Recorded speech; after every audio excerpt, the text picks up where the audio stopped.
The war-damaged courtyard of King's College was being excavated when Watson again visited in early 1953.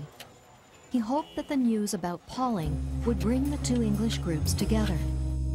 After a hostile response from Franklin, Wilkins took Watson aside and showed him one of her photos of the wet or B form of DNA. Its dots formed an obvious X shape. He later wrote, "The instant I saw the picture, my mouth fell open and my pulse began to race." The X shape told him that DNA was a uniform helical structure with certain dimensions to it. He rushed back to Crick with the news.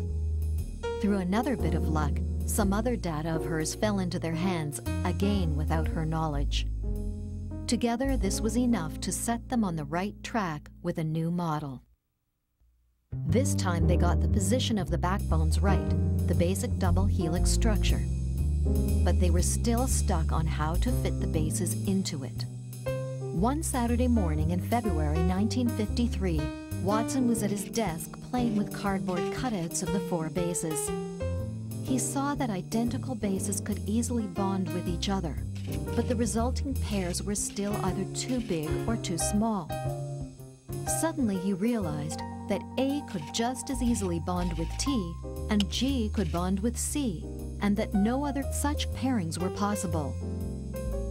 Now the resulting base pairs were the same width, and the width of the double helix matched perfectly with the width of the base pairs.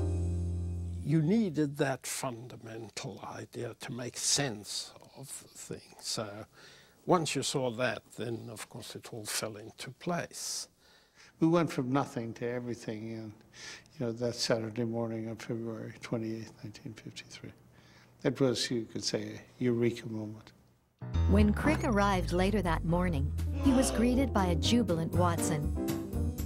He quickly agreed that this must be the answer.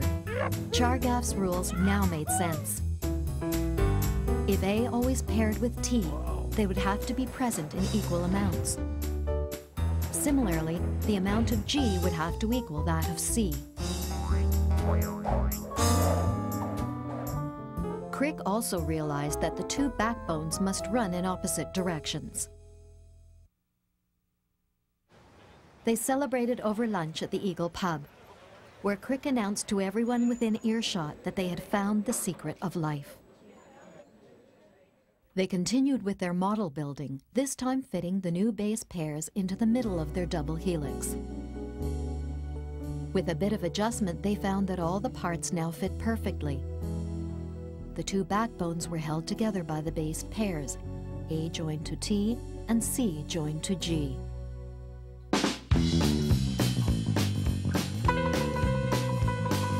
Adenine, thymine, cytosine, guanine, O. Adenine, thymine, cytosine, guanine, O. Watson and Crick pulled off a very slick trick when they unlocked the secret of the gene. The facts they knew were quite few, just the occasional clue pointing to DNA, not protein.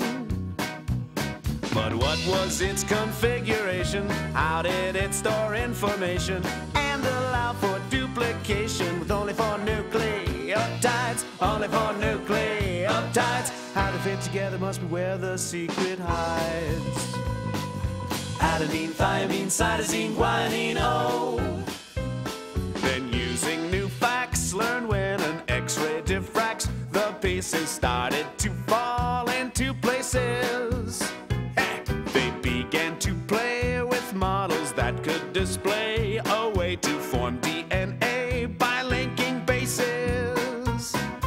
Then they had their inspiration. Let's give them a big ovation for proposing DNA was built just like a spiral staircase. They proposed that all our genes are built just like a spiral staircase. Built just like a spiral staircase. Each step made up of a double base.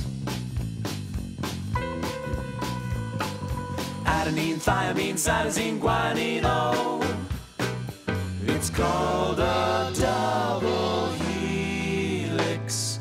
Watson said